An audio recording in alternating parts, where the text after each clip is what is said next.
حبیب اللہ الصلاۃ والسلام علیک یا نبی اللہ وعلی آلک و اصحابک یا نور اللہ۔ ایک اور صبح و فیضان رمضان کی برکتیں لٹاتی ہوئی دنیا بھر کے ناظرین کو ایک مرتبہ پھر مرحبا کہتا ہوں انشاءاللہ عز و جل۔ آج بھی خوشبو رمضان کے سلسلے میں ماہ رمضان المبارک کی مزید برکتیں سمیٹنے کی ہم سب کوشش کریں گے۔ اول تاخیر اچھی اچھی نیتوں کے ساتھ سلسلے میں شامل رہیے، اور سب سے بنیادی جو ہماری نیت کسی بھی نیک کام سے پہلے ہونی چاہیے وہ اپنے رب عز و جل کو راضی کرنے کی ہونی چاہیے کہ میں کوئی بھی نیک کام کروں، خواہ میں سلسلہ دیکھوں، سلسلہ کروں، بیان سنوں، بیان کروں، نعت پڑھوں یا نعت سنوں، تلاوت کلام پاک کروں یا تلاوت کلام پاک سننے کی سعادت حاصل کروں، میری نیت یہ ہونی چاہیے کہ اللہ پاک میرے اس عمل سے راضی ہو جائے۔ تو سلسلے کے دوران بہت سارے مدنی پھول ہم سننے کی سعادت حاصل کرتے ہیں، تو ایک سننے کی یہ نیت بھی ہو سکتی ہے کہ جو کچھ اس سلسلے میں بیان کیا جائے گا انشاءاللہ عز و جل میں اس کے مطابق عمل کرنے کی کوشش کروں گا، دوسروں تک پہنچاؤں گا، نیکی کی دعوت کو عام کروں گا، اور ماہ رمضان المبارک کی برکتیں لوٹنے کی سعادت حاصل کرنے کی کوشش کروں گا۔ اللہ پاک ہم سب کو توفیق خیر عطا فرمائے۔ آج کا ہمارا جو ڈسکشن کا موضوع ہے وہ موضوع بڑا ہی پیارا ہے، بڑا ہی امپورٹنٹ ہے اور ہر شخص سے تعلق رکھنے والا ہے، اور آج کا ہمارا موضوع ہے ایک نظر اپنے آپ پر بھی۔ ہم دوسروں کے معاملات پر، اعمال پر تو بہت زیادہ غور کرتے ہیں، کیا اپنے آپ پر بھی غور کرنے کی ہماری عادت ہے یا نہیں؟ یہ آج کا ہمارا موضوع ہوگا۔ آگے بڑھیں تو ایک کتاب کا تعارف بھی پیش کیا جائے گا۔ بچوں کے حوالے سے، کیئر کے حوالے سے بھی ایک ویڈیو آپ کو دکھانی ہے، اور اس کے ضمن میں کچھ مدنی پھول حاصل کرنے ہیں، اور جمعرات ہے، آخری جو آدھا گھنٹہ ہوگا 8:30 سے 9 بجے کا، اس میں انشاءاللہ عز و جل آپ کی کالز کو ہم سلسلے میں شامل کریں گے، اور وہ مشتمل ہوں گی خوابوں پر۔ آپ اپنے خواب بیان کر سکیں گے، اور آخری آدھے گھنٹے میں ہم خوابوں کی تعبیر سے متعلق سننے کی سعادت حاصل کریں گے۔ اللہ پاک ہم سب کو علم دین حاصل کرنے کا جذبہ نصیب فرمائے، اور مدنی چینل کے ساتھ ماہ رمضان المبارک کی ساعتیں گزارنے کی توفیق عطا فرمائے۔ مبلغین بھی ہمارے ساتھ ہوں گے، لیکن ابھی تلاوت قرآن مجید فرقان حمید سننے کی ہم سعادت حاصل کریں گے، اور اس سے پہلے ایک درود پاک کی بڑی ہی پیاری فضیلت عرض کیے دیتا ہوں۔ پیارے آقا مکی مدنی مصطفیٰ صلی اللہ تعالی علیہ وآلہ وسلم کا فرمان تقرب نشان ہے کہ جو روزانہ مجھ پر 50 مرتبہ درود پڑھے گا، کل بروز قیامت میں اس کے ساتھ مصافحہ کروں گا، یعنی کہ ہاتھ ملاؤں گا۔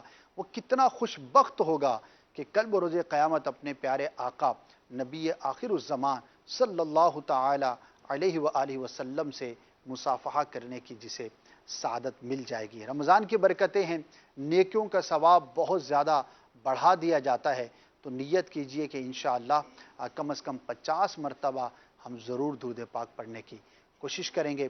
صلو علی الحبیب صلی اللہ علی محمد صلی اللہ علیہ وآلہ وسلم۔ آئیے اب تلاوت قرآن مجید فرقان حمید سنتے ہیں۔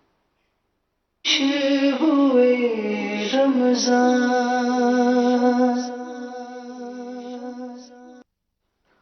أعوذ بالله من الشيطان الرجيم.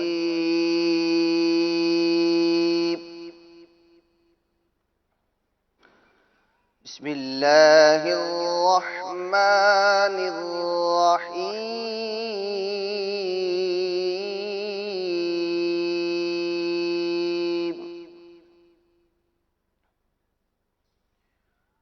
ولا تلبسوا الحق بالباطل وتكتموا الحق وأنتم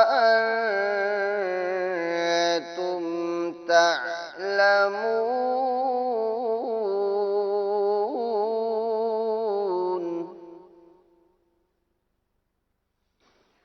وأقيموا الصلاة وآتوا الزكاة واركعوا مع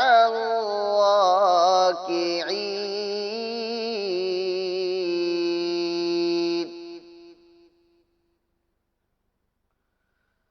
أتأمرون الناس بالبر وتنسون أنفسكم وأنتم تتلون الكتاب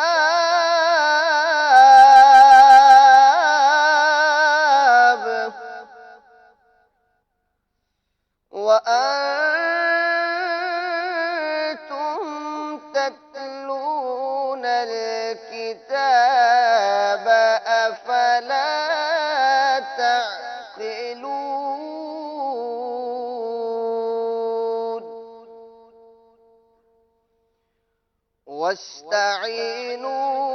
واستعينوا بالصبر والصلاة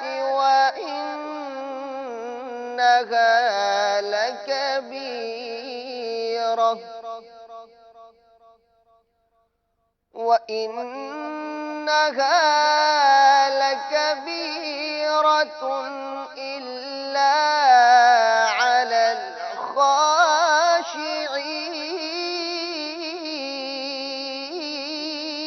الخاشعين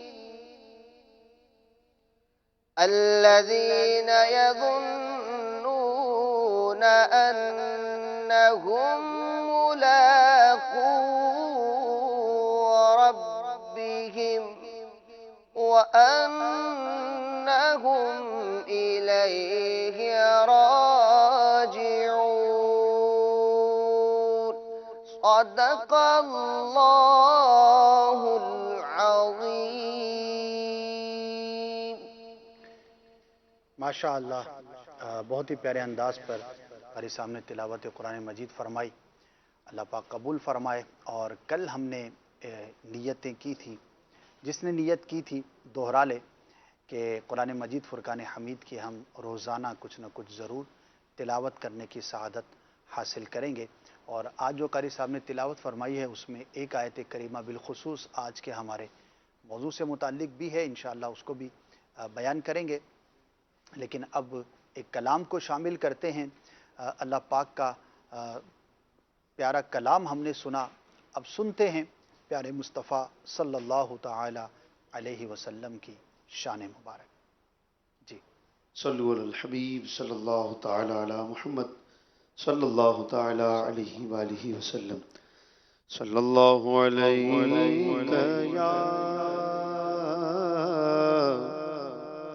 رسول اللہ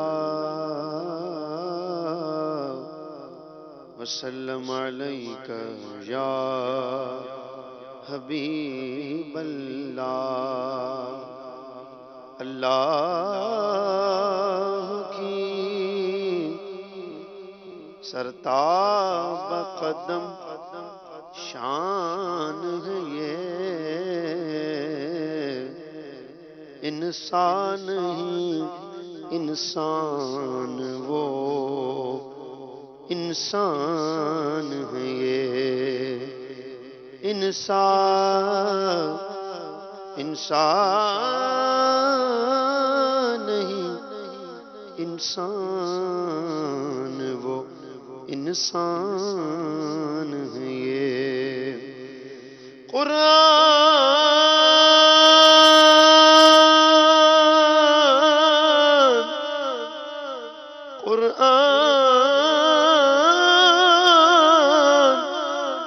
قرآن تو ایمان بتاتا ہے انہیں، ایمان یہ کہتا ہے میری جان ہے یہ. قرآن ایمان یہ کہتا ہے میری جان ہے یہ.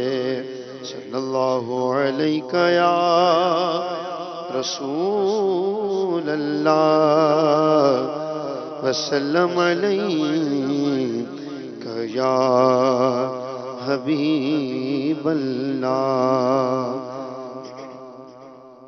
اعلی حضرت امام اہل سنت الشاہ امام احمد رضا خان علی رحمت الرحمن اپنے آقا و مولا صلی اللہ تعالی علیہ وآلہ وسلم کے حضور عرض کرتے ہیں، لکھتے ہیں: واہ کیا جود و کرم ہے شگبت تیرا،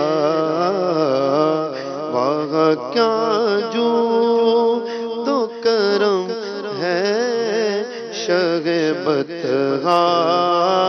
تیرا،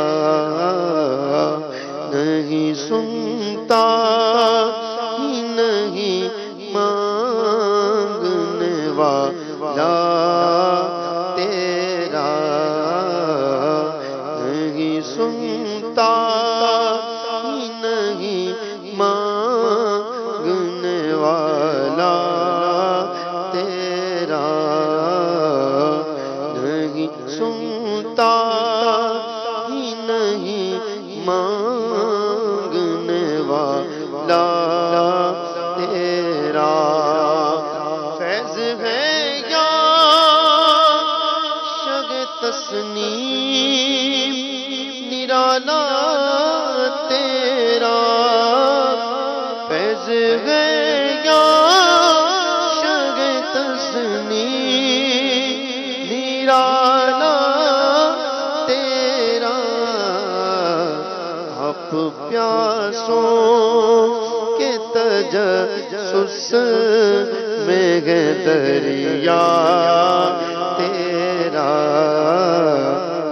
آپ پیاسوں کے تجسس میں ہے دریا تیرا، فرش والے تیری شوکت کا علو کیا جانے،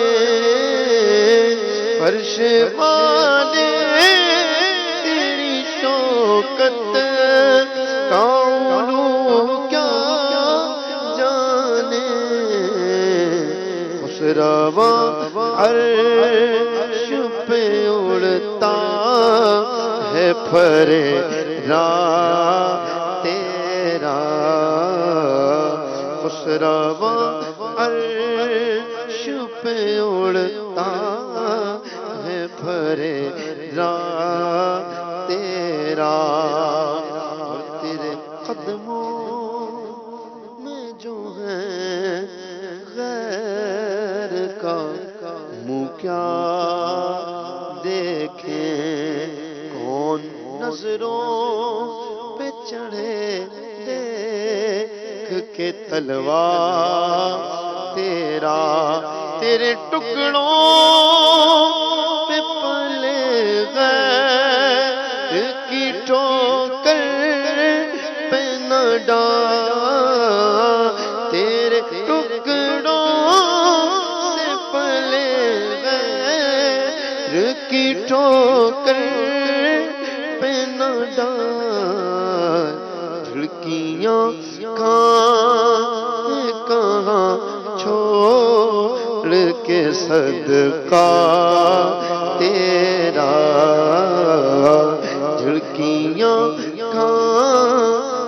کہاں چھوڑ کے صدقہ تیرا، حرم و طیبہ بغداد جدھر کیجے نگاہ، جوت پڑتی ہے تیری نور ہے چھنتا تیرا، تیری سرکار میں لاتا ہے رضا اس کو شفیع، تیری سرکار میں لاتا ہے رضا اس کو شفیع، جو میرا غوث ہے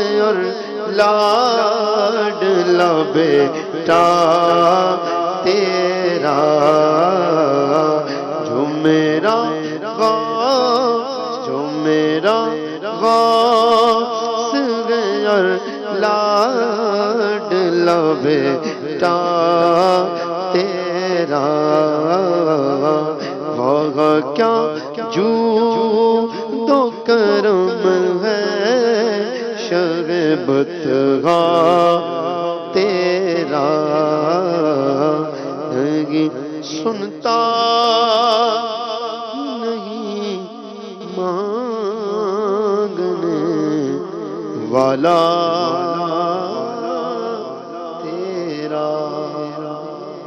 سبحان اللہ، کیا شان ہے امام اہل سنت اعلیٰ حضرت رحمۃ اللہ تعالی علیہ کی کہ سرکار کے جود و سخا کو کتنے خوبصورت انداز پر بیان فرمایا ہے. واقعی یہ کلام بڑا ہی شاندار ہے.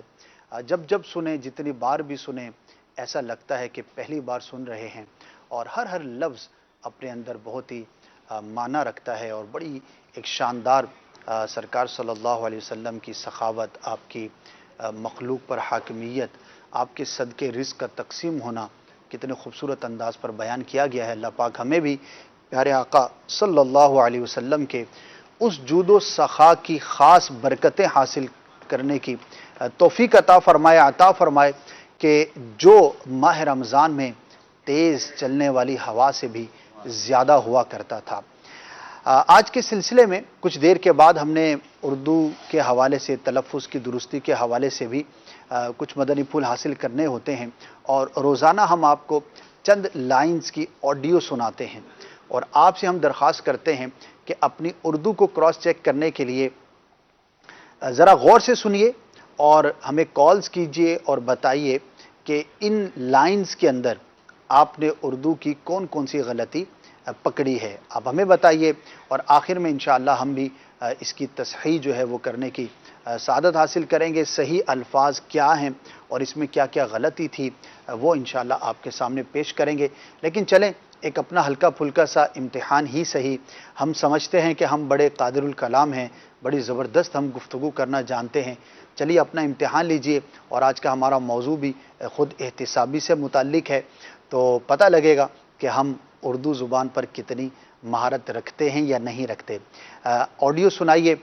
ناظرین سے گزارش ہے کہ ذرا غور سے سنیے گا، اور آپ نے اس میں سے مسٹیکس کو نوٹ کرنا ہے اور ہمیں کال اور میسیجز کر کے انفارم کرنا ہے کہ اس میں آپ کے نزدیک کیا کیا لفظ جو ہے وہ غلط بولا گیا ہے. جی سنائیے. آصف نے سحری کے وقت مجھ سے رابطہ کیا اور کہا کہ برائے کرم زیادہ تیل والی چیزیں کھانے سے اجتناب کریں. ایک مرتبہ پھر سنا دیں. آصف نے سحری کے وقت مجھ سے رابطہ کیا اور کہا کہ برائے کرم زیادہ تیل والی چیزیں کھانے سے اجتناب کریں. چلیے جناب، بظاہر تو بڑا صاف ستھرا سا جملہ ہے، اور عموماً لوگ اسی طرح کی گفتگو کیا کرتے ہیں، لیکن بہرحال اس میں ایک نہیں بلکہ چند غلطیاں ہیں. آپ نے ہمیں بتانا ہے. انشاءاللہ جب اس سیگمنٹ کا وقت آئے گا تو ہم آپ کی کالز کو بھی شامل کریں گے. بڑھتے ہیں اپنے موضوع کی جانب. ماشاءاللہ ہمارے ساتھ غلام محی الدین بھائی ہیں، اور آج راشد بھائی تشریف لائے ہیں. پہلی مرتبہ ماہ رمضان میں آپ کو بھی مرحبا کہتے ہیں. آج کا ہمارا جو موضوع ہے بڑا ہی پیارا ہے، اور کہہ سکتے ہیں کہ ہماری ساری زندگی پر یہ محیط ہے اور مشتمل ہے. ابھی جو قاری صاحب نے تلاوت فرمائی، اَتَأْمُرُونَ النَّاسَ بِالْبِرِّ وَتَنْسَوْنَ أَنفُسَكُمْ وَأَنْتُمْ تَتْلُونَ الْكِتَابَ، اس آیت کریمہ میں بھی اللہ تبارک و تعالی نے اس کا مفہوم جو ہے اگر ہم غور کریں تو کیا تم لوگوں کو امر بالمعروف کرتے ہو، یعنی کہ اچھی بات کرتے ہو، نیکی اور بھلائی کی دعوت دیتے ہو، لیکن اپنے آپ کو بھلائے بیٹھے ہو، اس طرف توجہ دلائی ہے. آج اگر ہم غور کریں تو دوسروں کی غلطیاں پکڑنا، دوسروں کی کمیاں بیان کرنا، اس کا انداز اچھا نہیں، اس کی گفتگو اچھی نہیں، اس کے اعمال درست نہیں ہیں، وہ بیان کرتا ہے تو عجیب و غریب کرتا ہے، اس کو تو حقوق العباد کا خیال نہیں ہے، اور فلاں اس طرح کے کام کرتا ہے. یہ تو ہمارا بڑا تقیہ کلام عموماً ہوا کرتا ہے. لیکن اپنی ذات کی غلطیوں کو دیکھنا، پرکھنا اور ان کی نشاندہی کر کے اصلاح کی طرف راغب ہونا، یہ بہت کم پایا جاتا ہے. آج آپ کو دنیا بھر میں یونینز ملیں گی. ہر بڑی فیکٹری کے اندر، ہر دوسری فیکٹری کے اندر، ادارے کے اندر لیبر یونین ملتی ہیں، اور ملکوں کے اندر بھی حکومت کے خلاف اور اداروں کے بارے میں لوگ جو بینرز اٹھا کر روڈز پر آپ کو نظر آتے ہوں گے، اور ان کا نعرہ کیا ہوتا ہے؟ ہمارے حقوق. لیکن آج تک میں نے تو نہیں دیکھی کہ کوئی ایسی یونین ہو جو یہ اعلان کرتی ہو کہ اگر ہم پر کسی کا حق آتا ہے تو لے لو. یعنی اپنے حقوق کے لیے تو ہم احتجاج کرنے کے لیے بھی نکل جاتے ہیں، لیکن کیا ایسا شخص آپ نے دیکھا ہے جو یہ کہتا ہوا نظر آتا ہو کہ اگر مجھ پر کسی کا حق آتا ہے تو برائے کرم لے لو؟ تو یہ جو ایک ہمارا مزاج ہے، انشاءاللہ اس پر ہم جو ہے وہ کچھ بات کریں گے کہ کیا یہ مزاج درست ہے. اور اس میں یہ بھی ہے اسد بھائی جی کہ شریعت کو ہر مسلمان سے مطلوب ہی یہی ہے. ہم نے بہت پیارا لفظ کا انتخاب کیا، خود احتسابی، جی یعنی اپنا احتساب خود کرنا، یعنی اپنی اصلاح کی طرف آنا. اور شریعت کو ہر مسلمان سے مطلوب ہی یہی ہے. یعنی قرآن کریم نے خطاب کیا انسانوں سے، یعنی قرآن کریم کا موضوع ہے انسان. جی قرآن کریم کی جتنی آیت مبارکہ ہیں وہ انفرادیت یا اجتماعیت کے اوپر نازل ہونے والی انفرادیت اور اجتماعیت پر اصلاح کا دار و مدار رکھتی ہیں. یعنی قرآن کریم نے اجتماعیت میں بھی اصلاح فرمائی ہے اور انفرادیت میں بھی اصلاح فرمائی ہے. یعنی بہت سارے لوگوں کے بارے میں بھی ارشاد فرمایا کہ کیا تم غور و فکر نہیں کرتے، اپنی اصلاح کی طرف نہیں آتے. جیسا کہ ابھی آپ نے آیت مبارکہ تلاوت کی کہ وہ لوگوں کو برائی سے روکتے ہیں اور خود اپنے آپ کو پھولے بیٹھے ہیں اور خود برائی میں مبتلا ہیں. تو بعض اوقات اجتماعیت کی طرف ہم چلے جاتے ہیں کہ ہم لوگوں کی اصلاح کریں، اور حقیقت یہ ہے کہ اپنی اصلاح کرنے میں ہم کمی تصور کرتے ہیں اور کمی رہتی ہے. قرآن کریم نے اسی موضوع کو انتخاب فرماتے ہوئے قرآن کریم نے ہمیں یہ ارشاد فرمایا، یا ایھا الذین، سورہ تحریم کی بڑی مشہور آیت مبارکہ ہے، یا ایھا الذین آمنوا قوا انفسکم واہلیکم نارا وقودھا الناس والحجارہ، جی کہ اے ایمان والو اپنی جانوں کو بچاؤ، اپنی جانوں کو بچاؤ. اس کا اگر سادہ سا مفہوم ہم بیان کریں، مطلب یہ ہے کہ اپنی اصلاح کی طرف آؤ. جی وَأَهْلِيكُمْ، اور اپنے گھر والوں کی جانوں کو بچاؤ اس آگ سے جس کا ایندھن آدمی اور پتھر ہیں. یعنی یہاں پر جو مفسرین نے کلام فرمایا ہے، اپنی جان کو کس طرح بچانا ہے، اپنی اصلاح کی طرف کیسے آنا ہے، اور خود احتسابی کا یہ عمل کیسے مکمل کرنا ہے. تو فرمایا علم دین حاصل کر کے، اللہ تبارک و تعالیٰ کی عبادت بجا لا کر اور خوف خدا حاصل کر کے اپنی اصلاح کرو. اور جب یہ حاصل ہو جائے تو اب اپنے گھر والوں کی اصلاح کی طرف آؤ. اور پھر قرآن کریم میں ارشاد فرمایا، الذی خلق الموت والحیات لیبلوکم ایکم احسن عملا، کہ اللہ تعالیٰ نے موت و زندگی کو پیدا کیا، وہ ذات کے جس نے موت اور زندگی کو پیدا کیا اس لیے کہ تمہاری آزمائش ہو کہ تم میں عمل کس کا اچھا ہے. تو ہر مسلمان پہلے اپنے عمل کی طرف غور کرے کہ میرا عمل اپنے گھر والوں کے ساتھ کیسا ہے، اپنے پڑوسیوں کے ساتھ کیسا ہے، اور اپنے اوپر ایک نظر ڈالے اصلاح والی کہ میرے اندر کیا کمی ہے. بعض اوقات ایسی غلطیاں ہوتی ہیں کہ جن کا حل، جن کا مداوع علم ہوتا ہے. یعنی علم ہوگا تو بندہ اپنی اصلاح کرنے میں کامیاب ہوگا. اس طرف آتے ہیں، لیکن آپ کی گفتگو سے جو ایک میرا ذہن کنورٹ ہوا کہ یہ ساری باتیں تو اس وقت ہوں گی نا کہ جب کوئی شخص اس ضرورت کو محسوس کرے گا کہ مجھے اپنا احتساب کرنا ہے. یعنی کہ جب میرا ذہن ہوگا بنیادی طور پر. مسئلہ تو یہ ہے کہ لوگ جو ہے وہ اس طرف مائل ہی نہیں ہوتے. یعنی کہ میں یہ غور کروں کہ دن میں کتنی مرتبہ میرے ذہن میں یہ بات آتی ہے کہ میں نے اپنی اصلاح کی کوشش کرنی ہے. اگر میرا یہ ذہن بنے گا، سب سے پہلے میں اپنی ضرورت محسوس کروں گا تو پھر اس طرف جاؤں گا نا کہ علم حاصل کرنا ہے، مجھے اور اصلاح کے لیے کیا کوشش کرنی وجہ ہے. یہی ہوتی ہے، بڑی اچھی بات کی طرف آپ نے اشارہ کیا. دراصل بات یہ ہوتی ہے کہ جب انسان خود کو کامل اور اکمل سمجھنا شروع ہو جاتا ہے نا، تو پھر اسے اپنی غلطیاں نظر نہیں آتی، جی اسے دوسروں کے عیب نظر آتے ہیں. اور جب انسان یہ سمجھنا شروع کر دے کہ میں خطا کا پتلا ہوں، انسان نسیان سے بنا، یعنی بھولنے والی چیز ہے انسان کے اندر بھولنا یہ ہے، تو انسان اگر یہ دیکھ لے کہ میرے اندر بھی بہت ساری خامیاں ہیں، مجھ میں بھی بہت ساری کوتاہیاں ہیں، ہو سکتا ہے میری کوتاہی ہو. اب دیکھیے اسلام کا مزاج کتنا پیارا ہے کہ اگر آپ کسی میں کوئی بات دیکھتے ہیں تو یہ نہیں کہ فوراً سے آپ فتویٰ لگائیں یا فوراً سے آپ بات کرنا شروع کر دیں جناب یہ تو غلط آدمی ہے، بلکہ فرمایا ظن المؤمنین خیرا، مومنوں کے بارے میں اچھا گمان کرو. حضرت عیسیٰ علیہ السلام کا عمل بڑا پیارا کتابوں میں ملتا ہے کہ آپ نے ایک شخص کو دیکھا جی کہ اس نے چوری کی ہے. اچھا تو آپ نے اسے فرمایا کہ تم نے چوری کی ہے؟ اس نے کہا نہیں میں نے تو چوری نہیں کی. تو آپ نے گویا تعلیم امت کے لیے، تعلیم کے لیے ایک بات ارشاد فرمائی، فرمایا کہ تم نے سچ کہا ہوگا لیکن شاید میری آنکھوں نے دھوکہ کھایا. اللہ اللہ یعنی اللہ کے نبی ہیں اور آپ کی نبی شان یہ ہے کہ آپ گھروں کے اندر جو چیزیں رکھی جاتی ہیں ان کو بھی جان لیتے ہیں، مردوں کو زندہ کر دیتے ہیں اللہ کے حکم سے، لیکن اس کے باوجود حسن ظن کی ایسا تعلیم. تو جب انسان دوسروں کے بارے میں حسن ظن قائم کرنا شروع کر دے، اچھا گمان کرنا شروع کر دے، تو یہ ایک بڑی اچھی بات ہوتی ہے کہ لیکن آپ کو ہمارا لوگوں کے معاملہ عیب پھر جی لوگوں کے جو عیب ہوتے ہیں آپ کو پھر وہ نظر آنا کچھ کم ہو جاتے ہیں. شاید ہم اپنے بارے میں تو بہت حسن ظن رکھتے ہیں جی، اور دوسروں کے بارے میں جو ہے نا وہ ظن بد وہ کا کہتے ہیں شکار نا ہوتے ہیں. کہ اپنی آنکھ کا تو بال بھی نظر نہیں آتا اور دوسروں کا ایک وہ شتیر بھی نظر آ رہا اچھا ہوتا یہ آسان کام نہیں ہے. جی اگر یہ اتنا ہی آسان ہوتا تو شاید جو ہے وہ لوگ بڑی آسانی سے جو ہے وہ سارے نیک بن جاتے.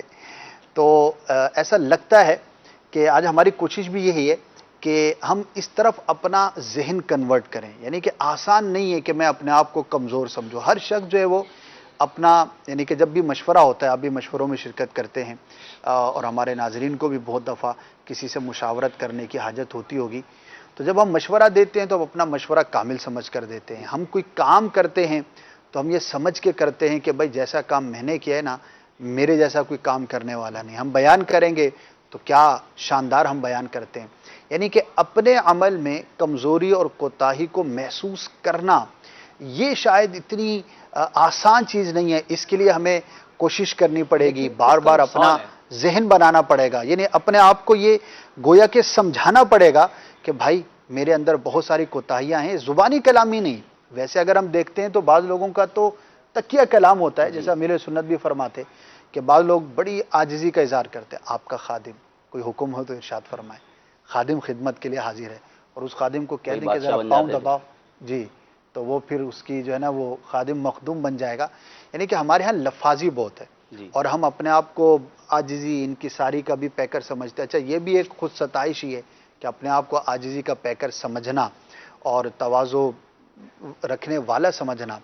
تو سب سے بنیادی چیز یہ ہے کہ کم از کم میرا یہ ذہن بنے کہ مجھے امپروو کرنا ہے. اور پھر یہ ذہن بھی اسد بھائی بنے گا تب نہ کہ جب ہم علم حاصل کریں گے، علم سے آشنا ہوں گے یا ایسے لوگوں کی صحبت میں ہوں گے جو واقعی اصلاح کو پسند کرتے ہوں.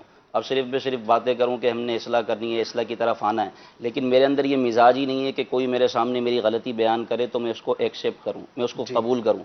کہ میرے اندر اتنا تحمل ہونا چاہیے کہ واقعی میری یہ غلطی ہے، بلکہ اگر کوئی چھوٹا بھی اصلاح کرے اور واقعی وہ میری غلطی میرے اندر پائی جاتی ہے تو اس کو ایکسیپٹ کرنا چاہیے، اس کو قبول کرنا چاہیے. اور اس کے لیے بنیادی طور پر انسان کو عاجزی کا پیکر بننا پڑے گا. اس کے لیے آپ عاجزی کے فضائل پڑھیں، اور جیسا کہ حدیث پاک میں من تواضع للہ فقد رفعہ اللہ. اچھا بعض اوقات انسان یہ سمجھ رہا ہوتا ہے یار میں نے اس کی بات مان لی نا تو میرا مقام تھوڑا سا ڈیگریڈ ہو جائے گا اور میں گر جاؤں گا، میں نے اس کو سکھایا، یہ میری اصلاح کر رہا ہے، یہ میرے کو آج باتیں بتا رہا ہے، حالانکہ یہ سب کچھ میرا سیکھا ہوا ہے، میں نے اس کو سکھایا ہے.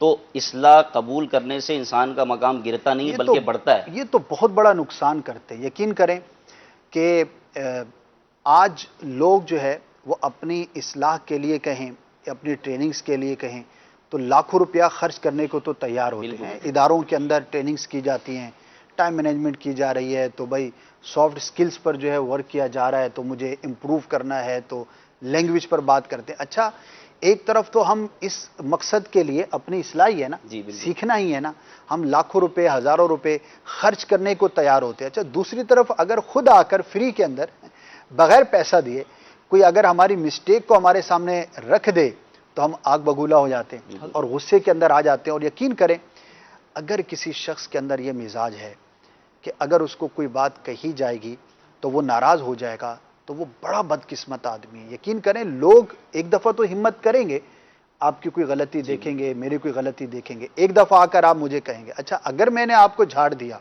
آئندہ آپ کہیں گے بھائی اس سے دور رہنا ہے، اس کو کوئی بات بتانی نہیں ہے، تو گویا کہ میں نے اپنے آپ پر اصلاح کا دروازہ بند کر لیا. اور یہ اتنی بڑی بدنصیبی ہے. ایسے لوگوں کو ہم نے دیکھا ہے، اپنے اطراف میں دیکھا ہے، ادارے کے اندر دیکھا ہے، تنظیم کے اندر دیکھا ہے، عوام کے اندر دیکھا ہے کہ جو اس مزاج کے لوگ ہوتے ہیں نا، کہ جن کی اصلاح سے لوگ ڈر رہے ہوتے ہیں، ان کا انجام بڑا بھیانک ہوتا ہے. کیونکہ پھر وہ غلطی پر غلطی کیے جا رہے ہوتے ہیں اور ان کا یہ ذہن ہوتا ہی نہیں ہے کہ میں کوئی غلط بات کر رہا ہوں. اور آخر کار وہ غلطیاں کر کر کے ایک ایسی نہج پر پہنچ جاتے ہیں کہ ان کا جو ہے نا وہ انجام بہت عجیب و غریب ہوتا ہے. اور کسی بھی اگر ہم کامیاب شخص کو دیکھیں، میں امیر اہل سنت کی یہاں پر مثال دوں گا، سبحان اللہ. ناظرین نے بھی یہ فیل کیا ہوگا، جو آپ مدنی چینل پر دیکھتے ہیں، اس کے علاوہ بھی ہم نے بارہا دیکھا کہ ان کا مزاج بڑا عجیب ہے، بڑا مختلف ہے.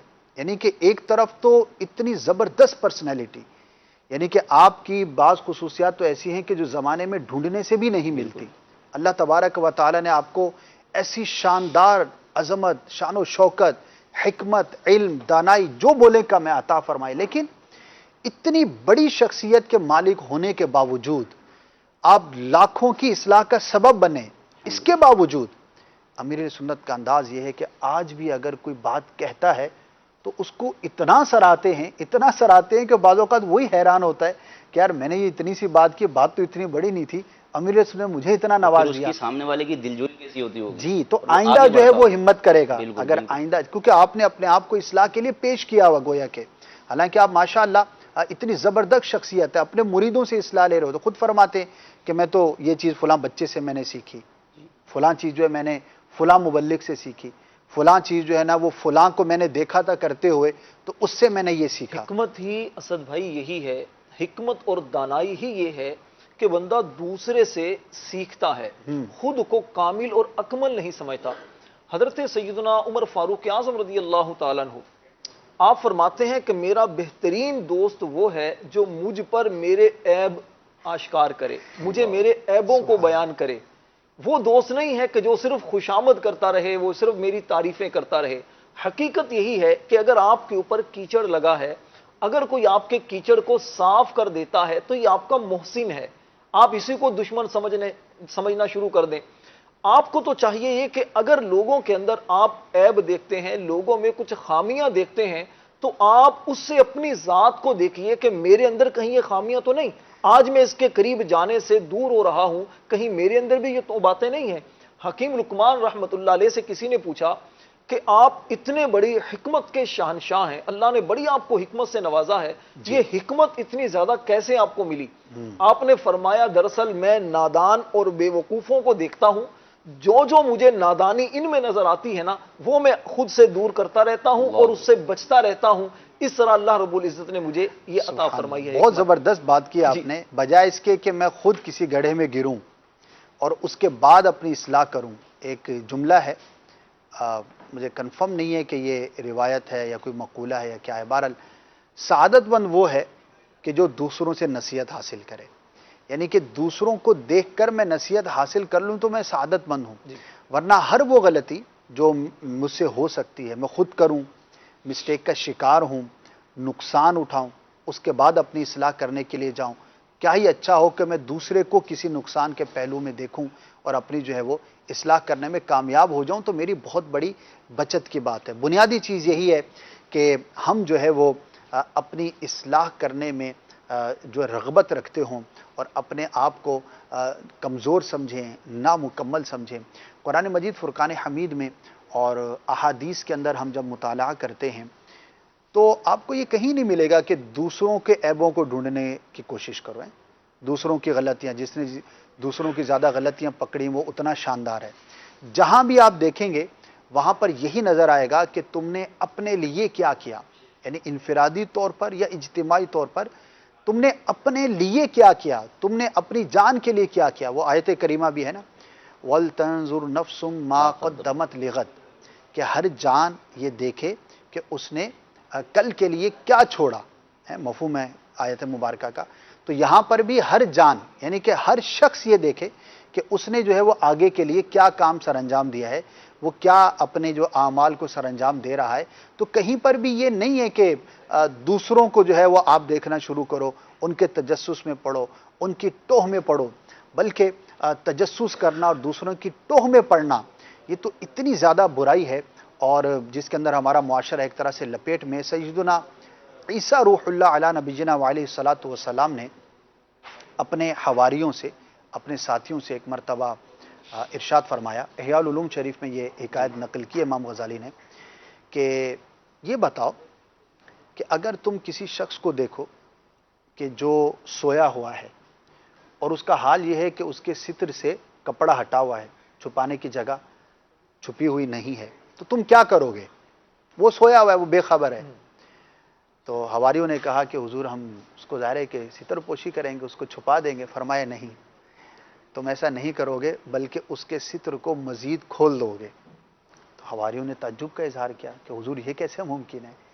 تو آپ نے ارشاد فرمایا کہ کسی مسلمان کے عیب کو دیکھ کر بیان کرنا ایسا ہی ہے جیسا کہ اس کے ستر کو دوسروں کے سامنے عیاں کرنا ہے۔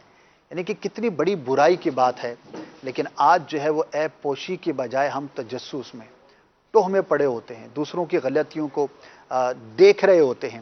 اور دنیا کے کسی بھی کامیاب آدمی کو دیکھیں گے، کسی کی بھی آپ سیرت پڑھیں گے تو وہاں پر کہیں پر بھی دوسروں کے پیچھے پڑنا نہیں ملے گا، بلکہ بہت زیادہ حد تک جو ہے وہ خود احتسابی نظر آئے گی۔ بلکہ کی وجہ اسد بھائی یہ ہوتی ہے، دراصل دو تین وجوہات ہو سکتی ہیں کہ آپ جب دوسروں کے عیبوں میں پڑ جاتے ہیں نا، اس کی ایک وجہ تو یہ ہوتی ہے کہ آپ کو کسی سے ہو جاتا ہے حسد، جی وہ سامنے والا کچھ مزید مرتبے پر بڑا ہو رہا ہوتا ہے اور آپ اس کے حسد کی آگ میں جلتے ہوئے پھر اس کی ٹو میں لگ جاتے ہیں کہ کوئی اس کی غلطی ملے اور لوگوں کے سامنے میں بیان کروں۔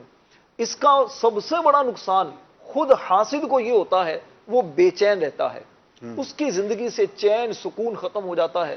وہ ہر وقت اس کی نظر ہوتی ہے کہ مجھے کوئی ایسی بات ملے کہ جس کی وجہ سے میں اس کو ذلیل کر سکوں، اور وہ اس بات کو گویا کہ بھول جاتا ہے کہ عزت اور ذلت دینے والی ذات رب کی ہے۔ وَتُعِزُّ مَن تَشَاءُ وَتُذِلُّ مَن تَشَاءُ، جس کو اللہ عزت دے رہا ہے، اور یہ حاسد چاہتا ہے کہ میں اس کے عیبوں کو ڈھونڈ کر لوگوں کے سامنے اسے ذلیل کروں۔ ایک بات۔ دوسری بات یہ ہوتی ہے کہ انسان خود آگے بڑھنے کے لیے کہ میں بھی آگے بڑھوں، یہ مجھ سے آگے کیوں چلا گیا، وہ آگے بڑھنے کے لیے یہ ایک منفی رویہ اپناتا ہے کہ دوسروں کے جو مشہور افراد ہوتے ہیں نا، ان کے عیب ڈھونڈتا ہے، ان کی ایک وہ لسٹ بناتا ہے، اور خود چاہتا ہے جی یہ دیکھیں ان کے اندر یہ خامیاں ہیں اور میں پارسا ہوں۔ حالانکہ بڑے جو بزرگ ہیں یا دانشور حضرات وہ یہ کہتے ہیں آگے بڑھنے کا طریقہ یہ ہوتا ہے کہ آپ خود اپنے اندر اپنی ذات سے عیبوں کو دور کرنا شروع کر دیں، اپنی خامیوں پر قابو پانا شروع کر دیں۔ آپ بجائے دوسروں کو پیچھے کرنے کے، آپ اگر دوسروں کے ساتھ آگے بڑھنے والے بنیں گے تو انشاءاللہ آپ سب سے نمایاں نظر آئیں گے۔ بلکہ حقیقت تو یہ ہے، دیکھا یہ جاتا ہے کہ جو دوسروں کو آگے بڑھاتا ہے حقیقت میں اللہ پاک اسے آگے بڑھا دیتا ہے۔ ہم نے ایسے لوگوں کو دیکھا کہ جو دوسروں کو آگے بڑھانے کی تگ و دو میں تھے، دوسروں کو چاہتے تھے کہ یہ امپروو کر جائیں، ان کے اندر بہتری آ جائے، اور ساتھ ساتھ اپنی اصلاح کی بھی انہوں نے کوشش کی، تو اللہ پاک نے انہیں ترقیاں عطا فرمائی۔ یہ نا نبی پاک صلی اللہ تعالیٰ علیہ وسلم کا ارشاد ہے، الدین النصیحہ، جی دین خیر خواہی کا نام ہے۔ تو جو مسلمان خیر خواہی کا جذبہ رکھتا ہے اللہ تبارک و تعالیٰ اس کے ساتھ خیر خواہی فرماتا ہے، یعنی اللہ تبارک و تعالیٰ اس کو آگے بڑھاتا ہے۔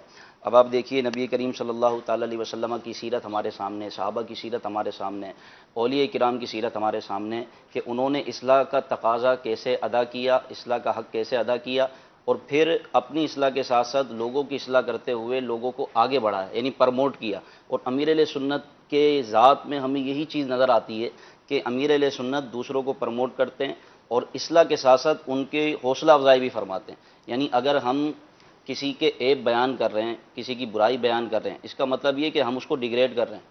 اگر اصلاح ہو لیکن اصلاح برائے اصلاح ہو، اصلاح برائے تنقید نہیں ہونی چاہیے۔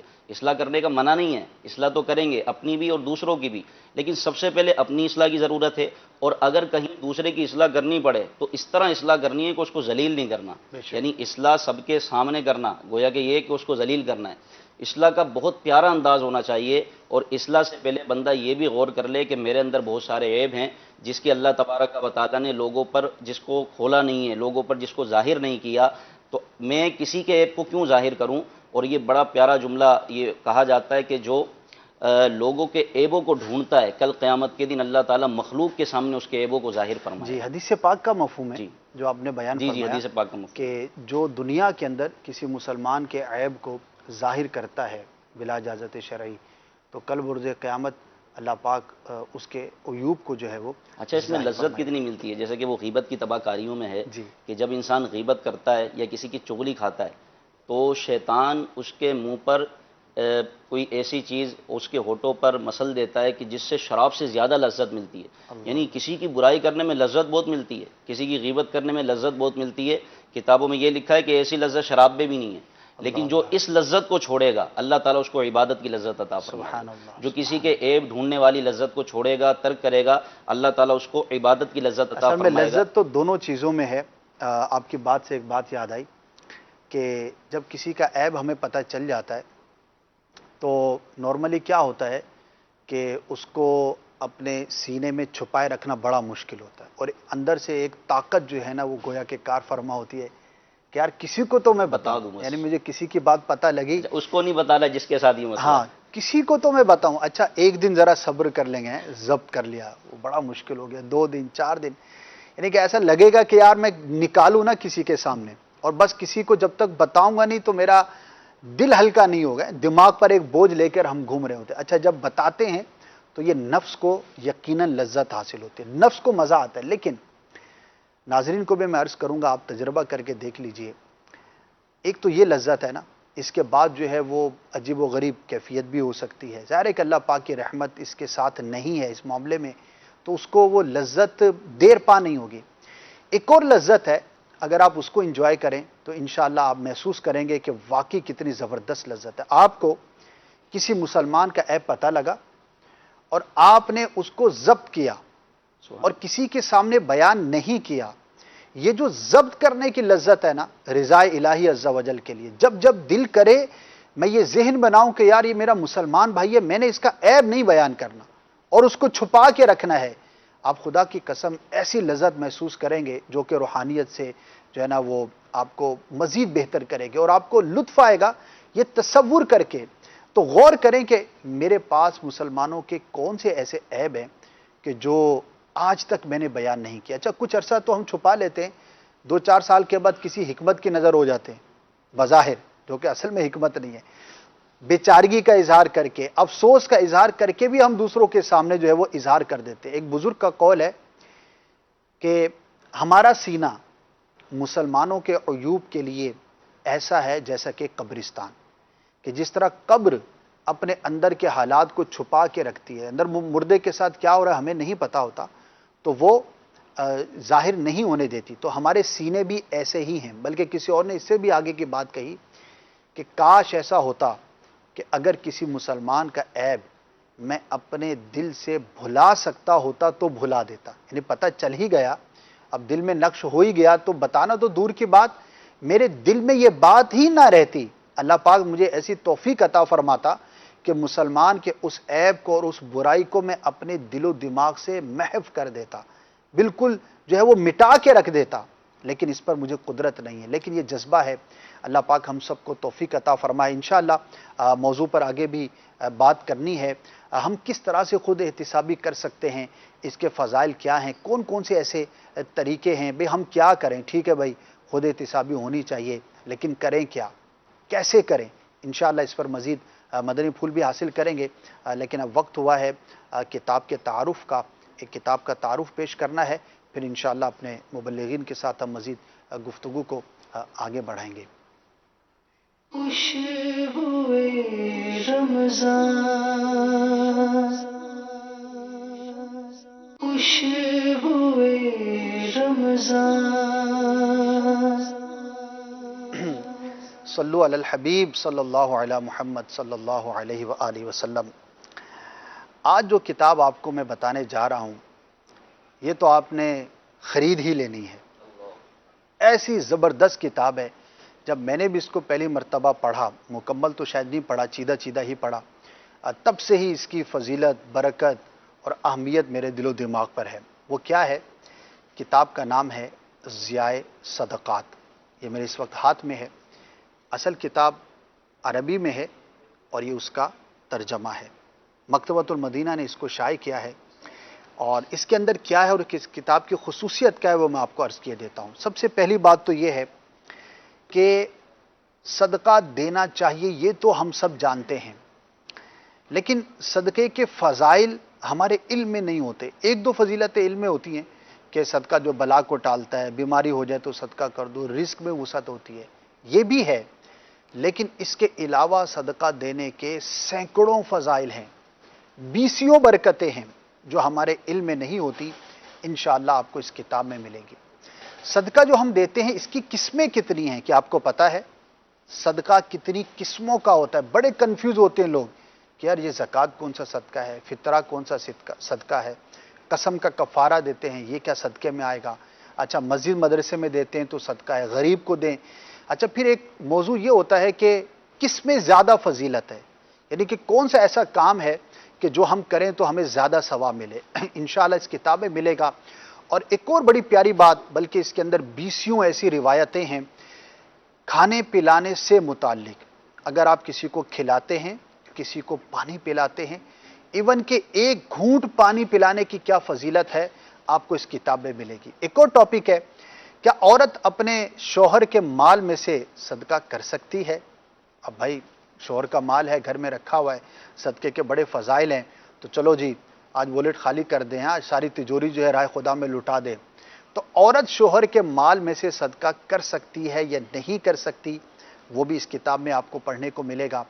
اور انشاءاللہ عز و جل وہ صدقہ کہ جو کل بروز قیامت آپ کو قیامت کی سختیوں سے بچانے والا ہے، اس کی کیا برکت ہے، وہ بھی آپ کو اس کتاب میں ملے گی۔ یہ چند چیزیں میں نے آپ کو عرض کی ہیں، اس کے علاوہ بے شمار صدقات کے موضوع پر فضائل، روایتیں، حدیثیں، اقوال بزرگان دین انشاءاللہ عز و جل آپ کو پڑھنے کو ملیں گے۔ وہ کون سا صدقہ ہے؟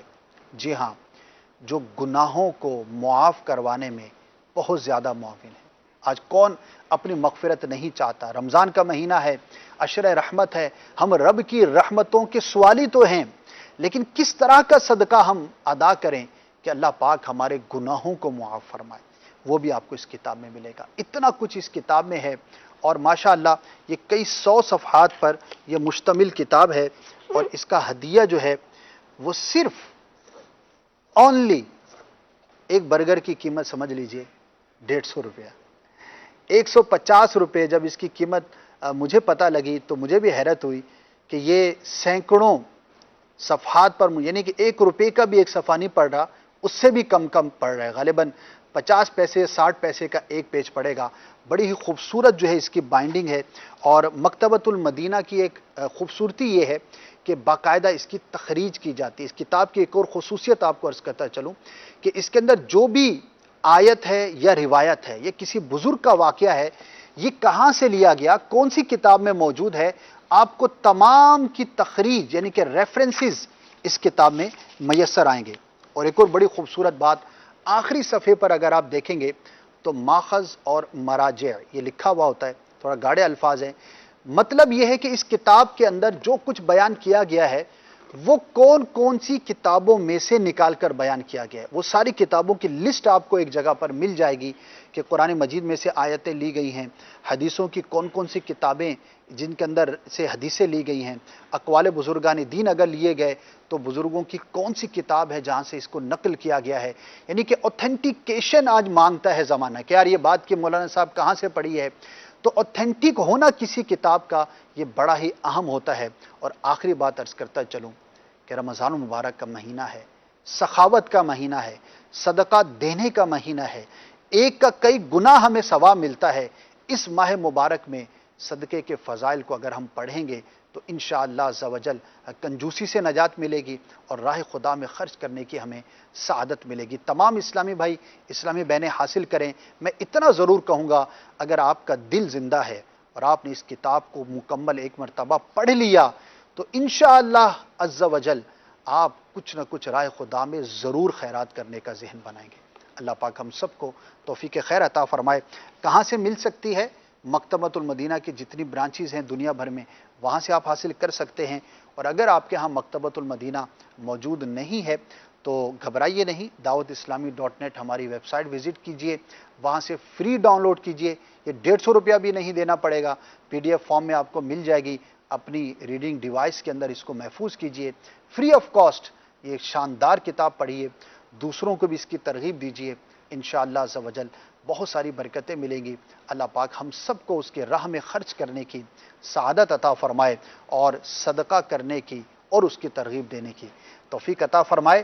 آمین بجاہ النبی الامین